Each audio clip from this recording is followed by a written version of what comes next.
What up, sports fans? Waxon Wednesday, Jake Waxman, Tyler Lavalette, two guys talk sports. Let's go. All right, I'll start my first two topics. We'll center around the NFL. I'm going to start with the Chicago Bears and my overall first thoughts from week one.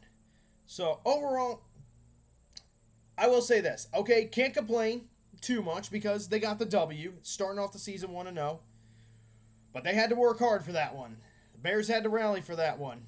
That's for sure. The Titans, they kept us honest for most of the game, especially that first half. And then the second half, the Bears were able to rally. And thanks in large part to that underrated defense of the Chicago Bears. So, I will say this.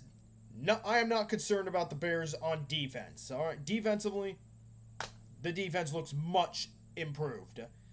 Montez Sweat continues to bring a lot to this table. And that defense, they were getting plenty of pressure on Will Levis. They were slowing down the run game. Maybe not in like the second quarter or in the early first, but they made a lot of adjustments in that second half, or the second half of that game, and they got a couple of turnovers. You know, this game actually, I'm just gonna be honest. This football game reminded me of Bears Cardinals from 2006, where the Cardinals were up, I think, 21-0 at one point, and then the Bears rallied to beat them like 24-23. I could be wrong, or I know it was a 1-point win for the Bears. And it only ended up being that way because the Cardinals missed the field goal in the end. But the Cardinals did not surrender an offensive touchdown in that game, but they did surrender 2 defensive touchdowns and a special teams touchdown. And that's what happened. That's kind of what happened in this game. Titans' offense was clicking for most of the half, and then they didn't surrender an offensive touchdown to the Bears. They surrendered a special teams touchdown off a blocked punt, and then they had a pick six go the other way. So defensively and special teams wise, I like what I see from the Bears. And I believe Tyler Scott's his name. I could be wrong. One of the wide receivers, Scott by the last name. I like what I saw from him. And the guy can return punts and get great field position. So there's that matter. So defense looks really sharp. Special teams looks good. Offense, anything but sharp, unfortunately. And we're going to start with Caleb Williams. Okay, not a great debut. It was a terrible debut for him. He had a rough go. Just 93 yards total from Caleb Williams, and I think only completed under 45% of his passes on the game. So he did not look good. Overthrew a lot of receivers, and of course took too many sacks and held onto the ball too long at some points. And these are all things he's going to have to work on. And of course, a lot of this is him learning the speed of the NFL game. So it was a terrible debut for Williams, but I will give him a pass on this one. I'm not calling him a bust just yet because, hey, a lot of other rookies around the NFL they do not look so good in their first start, and that's just part of the learning curve. So, not a great game for Williams, but you know what? We cannot put the whole blame on him. In fact, he doesn't make up the whole offense. I mentioned offense, okay? It wasn't just Caleb Williams.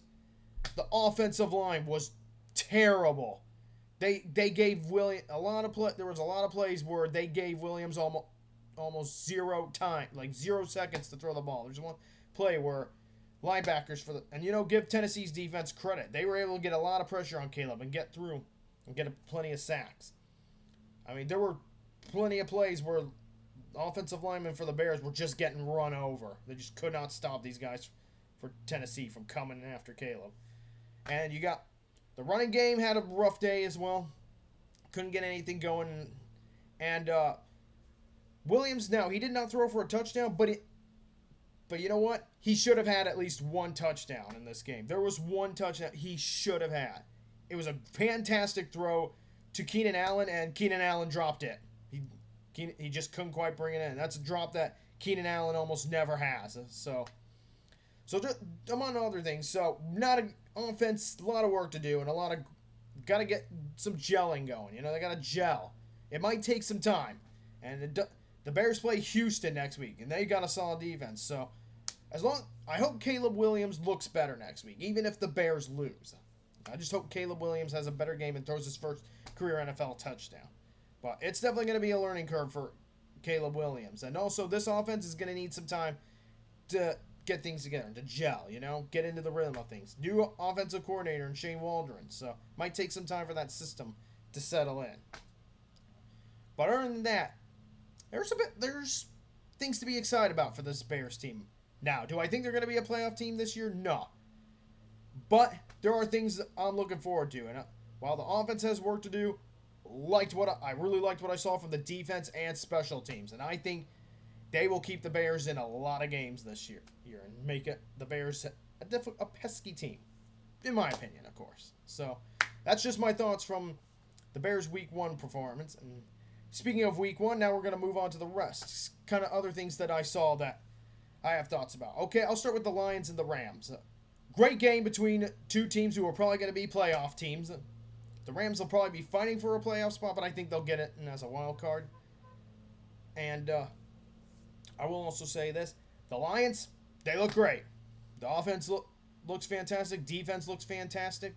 Plenty of talent on that team, and they could definitely get to the Super Bowl and probably even win it, to be honest. The thing is, they just got to not beat themselves, all right? Don't beat yourself.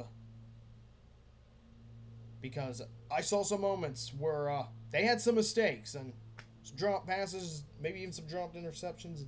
And Goff, he had an interception. That could have been costly. And almost had another one. So he could have had 2 interceptions on that game. So the Lions, they look like the team they're supposed to be, and they look like favorites to go to the Super Bowl. But, like I said, they just got to avoid beating themselves and limit the mistakes. So, but otherwise, they look good. Just like I said, just don't beat yourself. All right. And also, the Bengals lost to the Patriots. Okay, once again, I know Bengals are probably one of the worst NFL teams in Week 1, historically speaking. And then you got, but a loss like that to the Patriots, that just shouldn't happen. And now I'm going to say this: while I think Joe Burrow is I still think he's a top 10 quarterback in this league. But I'm not sure I would put him as a top 5 quarterback at this moment, because top 5 quarterbacks don't lose games like that, especially the teams that are rebuilding, like the Patriots. But I still think the Bengals, they'll turn things around. I think Burrow's going to turn things around, but I do have some concern about whether or not Burrow's the same guy that he was like 2 seasons ago. But hey, it's Week 1. Anything can still happen. Colts and Texans, that was a really good game. Really, C.J. Stroud looks good. The Texans look like a fantastic team. Looking forward to that Sunday night football matchup between them and the Bears. Colts just came up a bit short on upsetting the Texans. I thought they were going to do it. I was wrong. But I will say this. Anthony Richardson, long as he can stay healthy, he's going to play well this season. And he looks good for the Colts. Threw for a lot of yards. And while he wasn't perfect in that game, he gave the Colts a chance to win. The defense for that Indianapolis Colts team, good, but needs to be better. That's just my thoughts there. And finally, I'll close this topic off. Chiefs and Ravens, 2 of the best teams in the AFC. Like I said, hey, the Chiefs are still the Chiefs. That is confirmed, and they'll still have a great shot to get that 3-peat. Ravens, don't panic. Do not panic, because let me just tell you something. All right, they played a great Chiefs team, and so Week 1, and they almost tied that game. They were close to tying that game up just by 1 toe. 1 toe, they were out of bounds. That close, game of inches. So still plenty of time. And you know what? The Ravens, they'll be in the playoffs. There's no question. As long as they avoid injuries, they'll be in the playoffs. They will win plenty of games. They just came up short against a great Chiefs team. And let's see. And then on one final thought, I'll tell you what, Cowboys looking strong to start. And the Browns quarterback Deshaun Watson, he's not looking like his old self. I know it's still early in the season, and I know he played only a few games last year, but is it safe to say that maybe he's not the same quarterback he was in Houston? One has to wonder. One just has to wonder. These are some of my thoughts from Week 1 of the NFL season. And now, finally moving on. Big game for the Purdue Boilermakers this upcoming week. They are good. All right, Purdue's at home, but they're hosting an in-state rival, and not just any in-state rival, big one, the Fighting Irish of Notre Dame. That's right, Notre Dame at Purdue this weekend. I'll be at that game. I'm excited for it. So Purdue, they're coming off a bye week, and before that they started out the season 1-0 with a dominant win or a shutout win against Indiana State. And Notre Dame coming off an upset, and not in a good way. They were upset by Northern Illinois at home in South Bend. They'll be angry. They'll be looking for some vengeance, and this makes me nervous for Purdue football. Not gonna lie. How's Purdue gonna look coming off the bye? That's the thing that worries me the most. There's gonna be some rust. I mean, 2 weeks between games. It's a lot.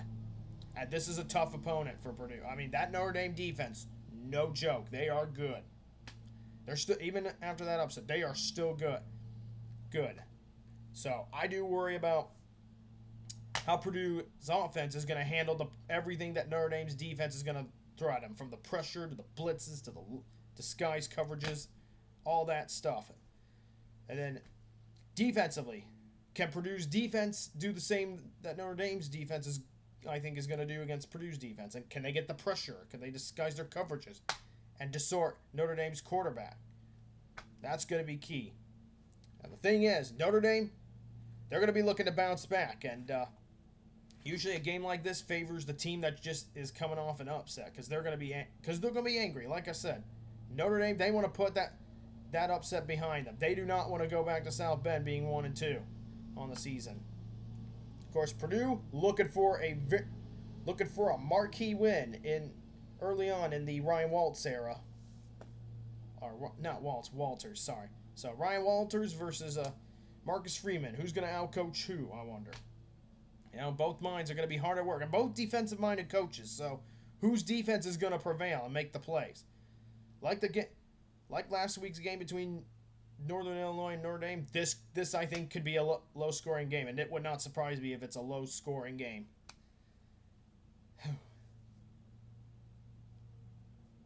This is tough. So I'm looking forward to going to the game with my guys. I'm going with my dad, my uncle, my brother-in-law, and my brother, and my cousin. It'll be a guy's trip in West Lafayette, and we're looking forward to it. Looking forward to having some fun, absolutely. But it's going to be a tough game, and this will be a nerve-wracking game. But you know what?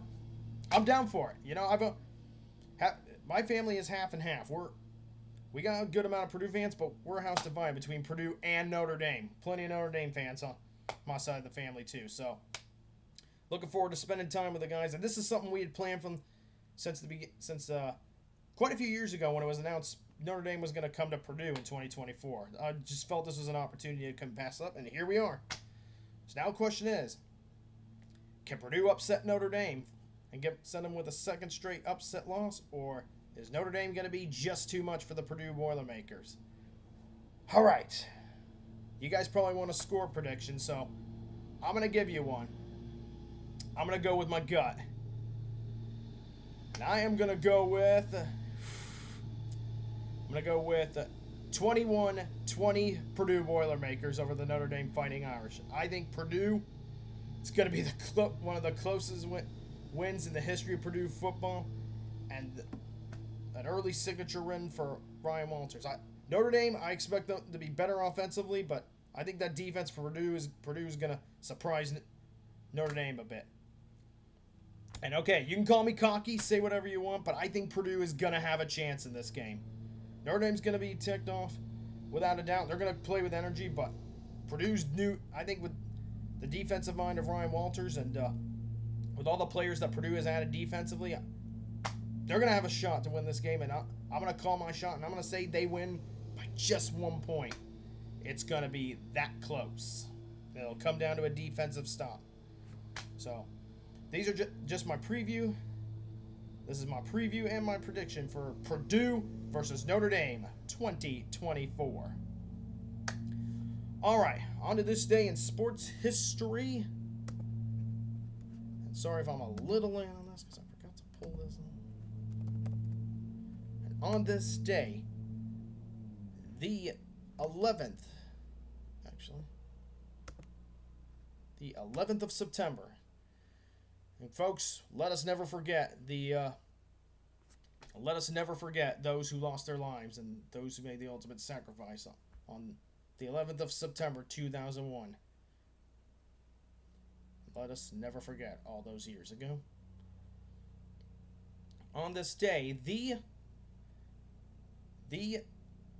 11th of September 1918, the Baseball World Series, the Boston Red Sox beat the Chicago Cubs 2-1 at Fenway Park for a 4-2 series win. It's the Red Sox 5th World Series title at that time. And this, of course, before 9/11/2001. So, never forget this day.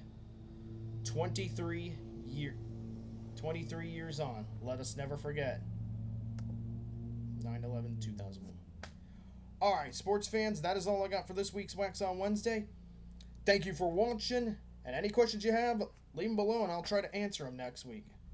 And thank you for watching once more. Jake Waxman from Two Guys Talk Sports wishing you all a good week.